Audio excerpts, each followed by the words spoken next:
We do not want anything for free. We need a financial transaction tax at a global level where even countries like Kenya pay. So you will have to vote. Let's vote for it all together on the same model. I agree with you, it will be the global tax. So I love your objective, I do share it. My point is, I started to do it, but this is not a new global governance if you accept to have your activities, your people or your business being taxed globally by whom, collected by whom and how. It doesn't exist. We want another organization of equals, where you have as much say because you pay, as much as we do because we also pay. That's the organization we are looking for. And that is why we are saying we need a new financial architecture. I don't know the country which would accept to have business or people being taxed if it's not voted by your people. This is a sovereign competence. So I agree with you, I want a global taxation, this is my point. But it will be submitted to the acceptation of, on the vote of each national parliament. It's a matter of fact. There is no global tax without a national vote, because it's a matter of sovereignty, William. You will pay more eventually because you have a bigger economy. We will pay commensurate to our economy. And we want those resources controlled not by IMF and World Bank.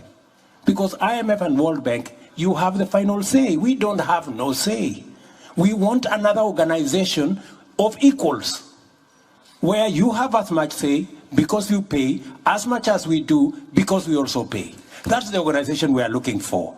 And that is why we are saying we need a new financial architecture, where governance, where power is not on the hands of a few people.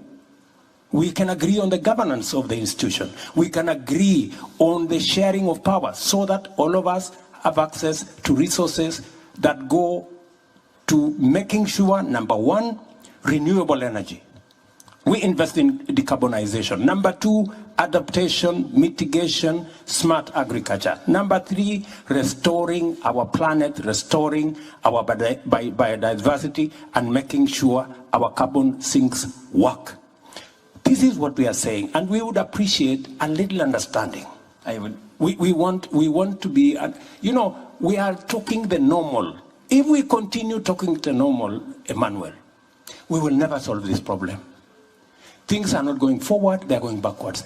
Tokenism, installment will not solve this problem. We have a much bigger problem than the installment we are discussing here will solve. You're not hearing us.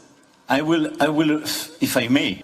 I love having bold people, and I take the point. No, but at least you take first loss or guarantee. But just to address your point as a final conclusion, I think the best way to address your point is to make the governance reform of IMF and World Bank, and to make them much more adapted to the current world.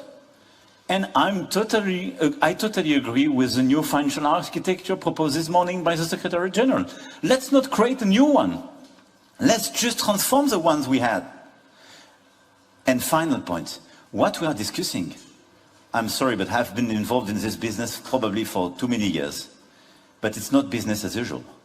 I can tell you, when she proposed the 650 billion capital increase, a lot of people wanted to kill this idea. When we committed for the 100 billion 2 years ago, it was a big splash everywhere. And the fact that we finalized it, it's not normal business.